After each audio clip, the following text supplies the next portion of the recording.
আসসালামু আলাইকুম। ফারজানস কিচেন থেকে ফারজানা মরিয়ম। আমি আজকে আপনাদের জন্য রেসিপিতে রেখেছি মসুরির ডাল আর পুঁই শাক দিয়ে রান্না করব। আমি কীভাবে রান্না করব আপনারা অবশ্যই আমার পাশে থাকবেন এবং আমার রান্নাটা দেখবেন। আমি এখানে ডাল ভিজিয়ে রেখেছিলাম, এখন আমি ডালগুলি দিয়ে দিচ্ছি।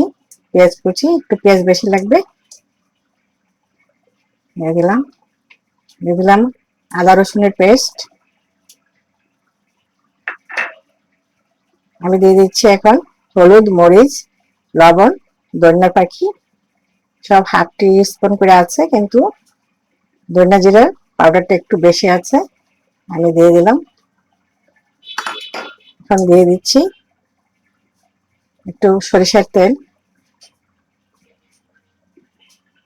আমি সবগুলো একসাথে এরকম করে মেখে নেব। আপনারা অবশ্যই আমার পাশে থাকবেন এবং আমার রান্নাটা শেষ পর্যন্ত দেখবেন। আমি ডাল একসাথে মিলিয়ে নিয়েছি। এখন আমি দিয়ে দিব সেদ্ধ করার জন্য পানি। ডালটা ঘন হবে, পাতলা হবে না। আমি 1 কাপ, এই মগটা পুরো বড়া ছিল না, একটু কম ছিল। আমি এখন ডেকে দিব, ডেকে সিদ্ধ করব।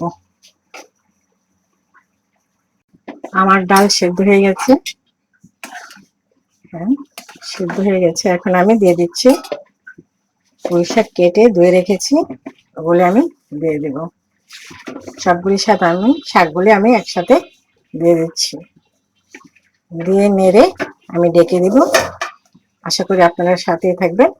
পরে আমি ডালটা বাগার দেবো কিভাবে, সেটা আমি দেখাবো। ডালটা এখন বাগার দেওয়ার উপযুক্ত হয়ে গেছে। আমি এখন বাগার দিব।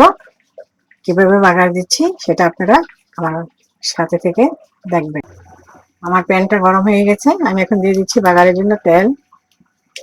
তেল একটু বেশি দিলাম। এখন আমি দিয়ে দিব কয়েকটা কারি পাত্তা। কারি পাতাটা একটু ভালো করে ভেজে নেব। তারপর আমি দিয়ে দিচ্ছি কালো জিরা আর জিরা। তারপরে আমি দিয়ে দিচ্ছি হলুদ, পেঁয়াজ আর রসুন।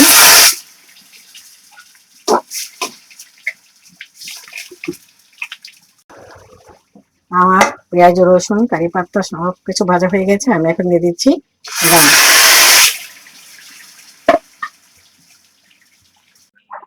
আমার ডাল রান্না হয়ে গেছে।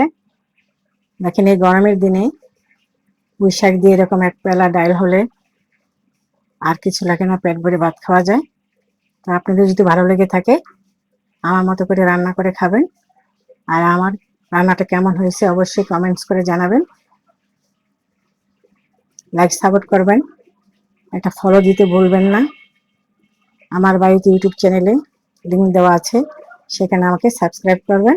সবাই ভালো থাকবেন এই প্রত্যাশা নিয়ে বিদায় নিলাম। আল্লাহ হাফিজ।